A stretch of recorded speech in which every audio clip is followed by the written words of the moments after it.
ಆತ್ಮೀಯ ವಿದ್ಯಾರ್ಥಿಗಳೇ, ನಾನಿಂದು ತೆಗೆದುಕೊಂಡು ಬಂದಿರತಕ್ಕಂಥ ಚರ್ಚಿತ ವಿಷಯ ನಮ್ಮ ರಾಜ್ಯದ ಕೆಲವೊಂದು ಮಹತ್ವದ ವಿಷಯಗಳನ್ನು ತೆಗೆದುಕೊಂಡು ಬಂದಿದ್ದೇನೆ. ಇಷ್ಟು ಸಲ ಅಭ್ಯಾಸ ಮಾಡಿರ್ತೇವೆ, ಆ ಸಂದರ್ಭ ಬಂದಾಗ ಮರ್ತು ಹೋಗಿರ್ತೇವೆ. ನಮ್ಮ ರಾಜ್ಯದ ಅಧಿಕೃತ ರಾಜ್ಯ ಚಿಹ್ನೆಗಳು ಯಾವ್ಯಾವ ಬರ್ತವೆ ನೋಡ್ಕೊಂಡು ಬರುವ.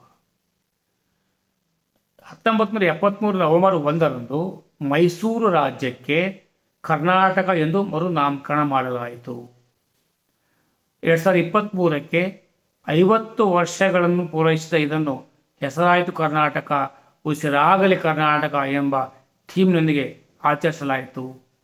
ಮೈಸೂರು ರಾಜ್ಯಕ್ಕೆ ಕರ್ನಾಟಕ ಎಂಬ ಹೆಸರನ್ನು ಸೂಚಿಸಿದ ಸಾಹಿತಿ ಸುಬ್ರಹ್ಮಣ್ಯ ರಾಜೇ ಅರಸ್ ಚದುರಂಗ.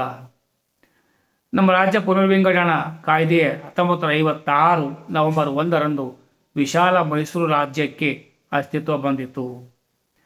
ನಮ್ಮ ರಾಜ್ಯ ಸರ್ಕಾರದ ಲಾಂಛನ ಯಾವುದು ನಾವು ಆಯ್ಕೆ ಮಾಡಿಕೊಂಡಿದ್ದೇವೆ ಅಂತಂದರೆ, ಮೈಸೂರು ಸಾಮ್ರಾಜ್ಯ ಮತ್ತು United Kingdom court of arms ಅನ್ನು ಆಧರಿಸಿದೆ ಮತ್ತು ಇದನ್ನು ಕರ್ನಾಟಕ ಸರ್ಕಾರವು ಮಾಡಿದ ಎಲ್ಲ ಅಧಿಕೃತ ಪತ್ರ ವ್ಯವಹಾರಗಳ ಮೇಲೆ ಉಪಯೋಗಿಸಲಾಗುತ್ತದೆ.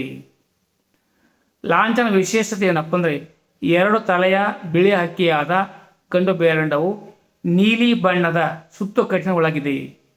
ಇದರ ಮೇಲಿನ ಚಿಹ್ನೆಯು ಅಶೋಕನ ಸಿಂಹ ಲಾಂಛನವನ್ನು ಹೊಂದಿದೆ. ಕೆಂಪು ಗುರಾಣಿಯನ್ನು ಕೆಂಪು ಕೇಸರ ಕೂದಲಿನ ಹಳದಿ ಬಣ್ಣದ ಸಿಂಹ ದೇಹದ ಆನೆಯ ತಲೆಯ 2 ಶರಭಗಳು ಎತ್ತಿ ಹಿಡಿದಿವೆ. ಅವು ಹಸಿರು ಎಲೆಗಳ ವಿನ್ಯಾಸದ ಚಿತ್ರದ ಮೇಲೆ ನಿಂತಿವೆ. ಎಲೆಗಳ ವಿನ್ಯಾಸ ಚಿತ್ರದ ಕೆಳಗೆ ಭಾರತದ ರಾಷ್ಟ್ರೀಯ ಧ್ಯೇಯವಾಕ್ಯವಾದ ಸತ್ಯಮೇವ ಜಯತೆ ಎಂದು ದೇವನಾಗರಿ ಲಿಪಿ ಸಂಸ್ಕೃತ ಭಾಷೆಯಲ್ಲಿ ಸಂಹಿತೆಯ ವಿನ್ಯಾಸ ಹಳದಿ ಪಟ್ಟಿಯ ಮೇಲೆ ಬರೆಯಲಾಗಿದೆ.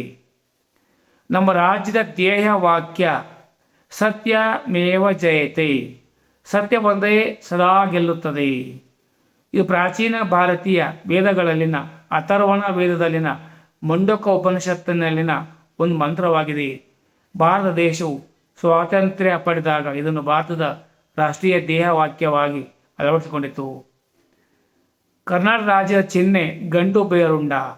ಕರ್ನಾಟಕ ರಾಜ್ಯ ನಿರ್ಮಾಣದೊಂದಿಗೆ ಗಂಡು ಬೇರುಂಡ ಲಾಂಛನವು ಜೊತೆಯಾಗಿ ಮೈಸೂರು ಒಡೆಯರ ರಾಜ್ಯದಿಂದಲೂ ಇಂದಿನ ಕರ್ನಾಟಕದ ಸರ್ಕಾರದ ಹಾಗೂ ಸಾರಿಗೆ ಸಂಸ್ಥೆಯ ಲಾಂಛನವಾಗಿ ಮನ್ನಣೆ ಗಳಿಸಿ ಉಳಿದುಕೊಂಡು ಬಂದಿದೆ. ಕರ್ನಾಟಕ ರಾಜ್ಯದ ಪ್ರಾಣಿ ಭಾರತೀಯ ಆನೆ. ಭಾರತದ ಈ ಆನೆಯು ಏಷ್ಯಾದ ಆನೆಗಳಲ್ಲಿ 3 ಉಪಜಾತಿಯ ಜೀವಿಗಳಲ್ಲಿ ಗುರುತಿಸಿಕೊಂಡಿದೆ. ಆನೆಯನ್ನು ಜಾರ್ಖಂಡ್, ಕರ್ನಾಟಕ, ಕೇರಳ, ಒಡಿಶಾ ರಾಜ್ಯಗಳಲ್ಲಿ ರಾಜ್ಯ ಪ್ರಾಣಿಯಾಗಿ ಸ್ವೀಕರಿಸಿದೆ. 2010 ಅಕ್ಟೋಬರ್ 22ರಂದು ಆನೆಯನ್ನು ರಾಷ್ಟ್ರೀಯ ಪಾರಂಪರಿಕ ಪ್ರಾಣಿ ಎಂದು ಘೋಷಿಸಲಾಗಿದೆ. ಕರ್ನಾಟಕ ರಾಜ್ಯದ ಪಕ್ಷಿ ಇಂಡಿಯನ್ ರೋಲರ್ ಅಥವಾ ನೀಲಕಂಠ. ಇಂಡಿಯನ್ ರೋಲರ್ ಅಥವಾ ನೀಲಕಂಠ ದಕ್ಷಿಣ ಏಷ್ಯಾ ಪ್ರದೇಶದಲ್ಲಿ ಸಾಮಾನ್ಯವಾಗಿ ಕಂಡುಬರುವ ಪಕ್ಷಿ. ಇದರ ನೀಲಿ ಬಣ್ಣದಿಂದ ಇದಕ್ಕೆ ನೀಲಕಂಠ ಎಂದು ಹೆಸರು ಬಂದಿದೆ. ಇದರ ವೈಜ್ಞಾನಿಕ ಹೆಸರು ಕೋರಕ್ಲಸ್ ಬೆಂಗಲ್ ಹೆಲ್ತಿಸ್. ದುರ್ಗಾ ಪೂಜೆಯ ಸಮಯದಲ್ಲಿ ಆಚರಣೆಗಳಲ್ಲಿ ಹೆಚ್ಚಾಗಿ ಬೆಳೆಸಲಾಗುತ್ತದೆ. ಭಾರತದ ವನ್ಯಜೀವಿ ಸಂರಕ್ಷಣಾ ಕಾಯ್ದೆ ಅನುಸೂಚಿ 2ರ ಅಡಿಯಲ್ಲಿ ರಕ್ಷಿಸಲ್ಪಟ್ಟಿದೆ. ಕಳೆದ 12 ವರ್ಷಗಳಲ್ಲಿ 30ರಷ್ಟು ಕುಸಿತ ಕಂಡಿದೆ.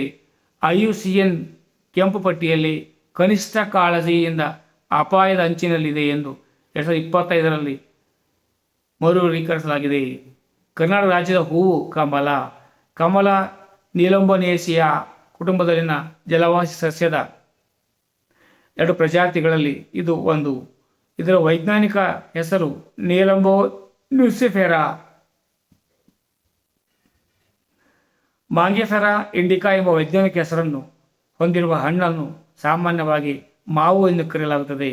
ಇದರ ಮೂಲ ಸ್ಥಾನವೇ ಭಾರತ, ಪಾಕಿಸ್ತಾನ ಮತ್ತು ಫಿಲಿಪೈನ್ಸ್ನಲ್ಲಿ ರಾಷ್ಟ್ರೀಯ ಹಣ್ಣು ಮತ್ತು ಬಾಂಗ್ಲಾದೇಶ ರಾಷ್ಟ್ರೀಯ ಮರವಾಗಿದೆ.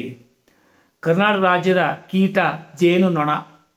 ಕರ್ನಾಟಕ ಜೀವ ವೈವಿಧ್ಯ ಮಂಡಳಿಯ ಕರ್ನಾಟಕ ಬಯೋಡೈವರ್ಸಿಟಿ ಬೋರ್ಡ್ KBD ಶಿಫಾರಸ್ಸಿನ ಅನ್ವಯ ಕರ್ನಾಟಕ ಸರ್ಕಾರ 2018ರಲ್ಲಿ ಜೇನುಹುಳವನ್ನು ರಾಜ್ಯ ಕೀಟ ಎಂದು ಘೋಷಿಸಿತು. ಹಾಗಾಗಿ ಕರ್ನಾಟಕ ದೇಶದಲ್ಲಿಯೇ ರಾಜ್ಯ ಕೀಟವನ್ನು ಹೊಂದಿರುವ ಮೊದಲ ರಾಜ್ಯವಾಗಿದೆ. ಕರ್ನಾಟಕ ರಾಜ್ಯದ ಚಿಟ್ಟೆ ಸದರ್ನ್ ಬರ್ಡ್ ವಿಂಗ್, ಭಾರತದ ಹಕ್ಕಿ ರೆಕ್ಕೆಯ ಚಿಟ್ಟೆ ಎಂದು ಕರೆಯುವರು. ಸದರ್ನ್ ಬರ್ಡ್ ವಿಂಗ್ ಚಿಟ್ಟೆಯು ಭಾರತದ ದಕ್ಷಿಣ ಭಾಗದ ಘಟ್ಟ ಪ್ರದೇಶದಲ್ಲಿ ಮಾತ್ರ ಕಾಣ ಸಿಗುತ್ತದೆ. ಭಾರತದಲ್ಲಿ ಬರ್ಡ್ ವಿಂಗ್ ಹೆಸರಿನ ಹಲವು ದೊಡ್ಡ ಚಿಟ್ಟೆ ಜಾತಿಗಳಿವೆ. ಇದರ ವೈಜ್ಞಾನಿಕ ಹೆಸರು ಟ್ರಾಯ್ಡ್ ಮಿನೋಸ್. ಇದನ್ನು ದಕ್ಷಿಣ ವಿಂಗ್ ಚಿಟ್ಟೆ, ಸಹ್ಯಾದ್ರಿ ಬರ್ಡ್ ವಿಂಗ್ ಎಂದು ಕರೆಯಲಾಗುತ್ತದೆ. ಹೈಪೋಲೋಬಾರ್ಬನ್ ಕಾರ್ನಾಟಿಕಸ್ ಎಂಬ ವೈಜ್ಞಾನಿಕ ಹೆಸರನ್ನು ಹೊಂದಿರುವ ವೀನನ್ ಕಾರ್ನಾಟಿಕ್ ಕಾರ್ಪ್ ಎಂದು ಕರೆಯುತ್ತಾರೆ. ಕರ್ನಾಟಕ ರಾಜ್ಯದ ಮೀನು ಕಾರ್ನಾಟಿಕ್ ಕಾರ್ಪ್. ಕರ್ನಾಟಕದ ರಾಜ್ಯ ಗೀತೆ ಜೈ ಭಾರತ ಜನನಿಯ ತನುಜಾತೆ. ರಾಷ್ಟ್ರಕವಿ ಕುವೆಂಪು ವಿರಚಿತ ಜಯ ಭಾರತ ಜನನಿಯ ತನುಜಾತೆ ಜಯ ಹೇ ಕರ್ನಾಟಕ ಮಾತೆ. ಈ ಗೀತೆಯನ್ನು ಕರ್ನಾಟಕದ ನಾಡಗೀತೆಯನ್ನಾಗಿ ಕರ್ನಾಟಕ ಸರ್ಕಾರ ಅಂಗೀಕಾರಗೊಳಿಸಿದೆ. ಕೆ ವಿ ಪುಟ್ಟಪ್ಪ ಈ ಪದ್ಯವನ್ನು 1924ರಲ್ಲಿ ಕಿಶೋರ ಚಂದ್ರವಾಣಿ ಎಂಬ ಕಾವ್ಯನಾಮದಡಿ ಬರೆದರು. ಕುವೆಂಪು ಅವರ ಕೊಳಲು ಸಂಕಲನದಲ್ಲಿ ಈ ಗೀತೆ ಮೊದಲು ಪ್ರಕಟವಾಯಿತು. 2004ರಲ್ಲಿ ಕುವೆಂಪು ಜನ್ಮ ಶತಮಾನೋತ್ಸವ ಸಮಯದಲ್ಲಿ ಕರ್ನಾಟಕ ಸರ್ಕಾರ ಈ ಗೀತೆಯನ್ನು ಅಧಿಕೃತ ನಾಡಗೀತೆಯನ್ನಾಗಿ ಮಾಡಲು ನಿರ್ಧರಿಸಿತು. ರಾಷ್ಟ್ರಕವಿ ಕುವೆಂಪು ರಚಿಸಿದ ಜಯ ಭಾರತ ಜನನಿಯ ತನುಜಾತೆ ಕವನವು ಮುಂದೆ ಸಣ್ಣ ಪುಟ್ಟ ಮಾರ್ಪಾಡುಗಳನ್ನು ಪಡೆಯಿತು. 2004ರ ಜನವರಿ 6ರಂದು ರಾಜ್ಯ ಸರ್ಕಾರ ಅದನ್ನು ನಾಡಗೀತೆಯನ್ನಾಗಿ ಗೌರವಿಸಿ ಅದಕ್ಕೊಂದು ವಿಶೇಷ ಸ್ಥಾನ ನೀಡಿತು. ಕುವೆಂಪು ವಿರಚಿತ ಗೀತೆಗೆ ಮೊಟ್ಟ ಮೊದಲ ಬಾರಿಗೆ ಮೈಸೂರು ಅನಂತಸ್ವಾಮಿಯವರು ರಾಗ ಸಂಯೋಜನೆ ಮಾಡಿದ್ದಾರೆ. ನಂತರ ದಿನಗಳಲ್ಲಿ ಸಿ ಅಶ್ವಥ್ ಅವರ ಸಂಯೋಜನೆ ಜನಪ್ರಿಯ ಗಳಿಸಿತು. ಪ್ರೊಫೆಸರ್ ಎಸ್ ಶಿವರುದ್ರಪ್ಪ ಸಮಿತಿ ಮತ್ತು HR ಲೀಲಾವತಿ ಸಮಿತಿ 2022 ಶಿಫಾರಸಿನ ಅನ್ವಯ ಮೈಸೂರು ಅನಂತಸ್ವಾಮಿಯವರ ಸ್ವರ ಸಂಯೋಜನೆಯನ್ನು ಸರ್ಕಾರ ಅಂತ್ಯಗೊಳಿಸಿದೆ. ಈ ಗೀತೆಯನ್ನು 2.30 ಸೆಕೆಂಡ್ನಲ್ಲಿ ಹಾಡಬೇಕು. 2024 ಗೀತೆಯ ಪರಿಕಲ್ಪನೆಯ ಶತಮಾನೋತ್ಸವ ಪೂರೈಸಿದೆ. ಕರ್ನಾಟಕ ರಾಜ್ಯದ ಮರ ಗಂಧದ ಮರ. ಶ್ರೀಗಂಧವು ಒಂದು ಸುವಾಸಿತ ಮರ. ಸಸ್ಯಶಾಸ್ತ್ರ ಪ್ರಕಾರ ಶ್ರೀಗಂಧವು ಸ್ಯಾಂಟಲಮ್ ವಂಶಕ್ಕೆ ಸೇರಿದ ಒಂದು ಮರ. ಈ ಮರ ವೈಜ್ಞಾನಿಕ ಹೆಸರು ಸ್ಯಾಂಟಲಮ್ ಆಲ್ಬಮ್.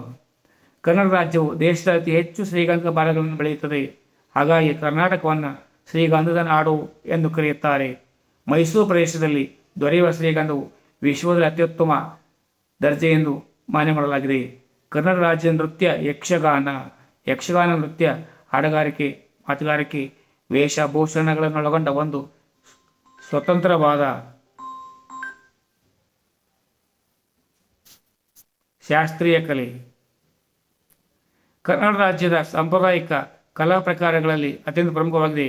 ಕರ್ನಾಟಕ ಕರಾವಳಿ ಜಿಲ್ಲೆಗಳು ಕನ್ನಡ, ದಕ್ಷಿಣ ಕನ್ನಡ, ಉಡುಪಿ, ಶಿವಮೊಗ್ಗ, ಚಿಕ್ಕಮಗಳೂರು, ಕೇರಳದ ಕಾಸರಗೋಡು ಜಿಲ್ಲೆಗಳನ್ನು ಯಕ್ಷಗಾನವು ಮನೆ ಮಾತಾಗಿದೆ. ಕರ್ನಾಟಕ ರಾಜ್ಯದ ಕಪ್ಪೆ ಮಲಬಾರ್ ಕ್ರೇ ಟಾಡ್ ಪಶ್ಚಿಮ ಘಟ್ಟಗಳಲ್ಲಿ ಮಾತ್ರ ಕಾಣಸಿಗುವ ಎಂಡಮಿಕ್ ಮತ್ತು ಅತ್ಯಂತ ವಿಶಿಷ್ಟ ಪ್ರಭೇದದ ಮಲಬಾರ್ ಟ್ರೇಟಾಡ್ ಕರ್ನಾಟಕದ ಕಪ್ಪೆ ಸ್ಥಾನಮಾನ ದೊರೆತಿದೆ. ಕರ್ನಾಟಕ ರಾಜ್ಯದ ನೂತನ ಧ್ವಜ 2017ರ ಮುಖ್ಯ ಮಂತ್ರಿಯಾಗಿದ್ದ ಸಿದ್ದರಾಮಯ್ಯ ಕರ್ನಾಟಕ ರಾಜ್ಯದ ಧ್ವಜವನ್ನು ಮರುರೂಪಿಸಲು ಇಲಾಖೆಯ ಪ್ರಧಾನ ಕಾರ್ಯದರ್ಶಿ JS ಸಿದ್ದರಾಮಯ್ಯನವರ ಅಧ್ಯಕ್ಷತೆ ವಹಿಸಿದರು. ಈ ಸಮಿತಿಯು ಹಳದಿ ಬಳಿ ಕೆಂಪು ಬಣ್ಣದ ನಡುವೆ ಮೈಸೂರು ರಾಜ್ಯದ ಮತ್ತು ಯುನೈಟೆಡ್ ಕಿಂಗ್ಡಮ್ನ ಕೋಟ್ ಆಫ್ ಆರ್ಮ್ಸ್ ಚಿಹ್ನೆಯನ್ನು ಬಳಸಿದ ಧ್ವಜವನ್ನು ಶಿಫಾರಸು ಮಾಡಿತು. ಈ ಧ್ವಜವು 2018ರಲ್ಲಿ ಮಾರ್ಚ್ 8ರಂದು ಅಂದಿನ ಮುಖ್ಯಮಂತ್ರಿ ಸಿದ್ದರಾಮಯ್ಯ ಅನಾವರಣ ಮಾಡಿದ್ದರು. ಆದರೆ ಹಲವು ವಿರೋಧಗಳ ಪರಿಣಾಮಗಳ ಮಧ್ಯೆ 19 ಆಗಸ್ಟ್ನಲ್ಲಿ ಈ ಧ್ವಜವನ್ನು ಅಧಿಕೃತ ಧ್ವಜವಲ್ಲವೆಂದು ಘೋಷಿಸಲಾಯಿತು. ನವೆಂಬರ್ ತಿಂಗಳಲ್ವಾ ನಮ್ಮ ರಾಜ್ಯ ಏಕೀಕರಣವಾಗಿರ್ತಕ್ಕಂಥದ್ದು. ಕರುನಾಡು, ಕಪ್ಪಿತ್ತು ನಾಡು, ಕಮ್ಮಿತ್ತು ನಾಡು, ಕನ್ನಡ ನಾಡು. ಎಲ್ಲರಿಗೂ ಕರ್ನಾಟಕ ರಾಜ್ಯದ ಶುಭಾಶಯಗಳು. ಸ್ಪರ್ಧಾ ಪರೀಕ್ಷೆಗಳಲ್ಲಿ ಈ ವಿಷಯ ಬಂದಿದ್ದಾದರೆ ನನ್ನ ಶ್ರಮ ಸಾರ್ಥಕ ಅಂದ್ಕೊಳ್ತೇನೆ. ಜೈ ಹಿಂದ್, ಜೈ ಕರ್ನಾಟಕ, ಜೈ ಭಾರತ್. ಸರ್ವೇ ಜನೋ ಸುಖಿನೋ ಭವಂತು.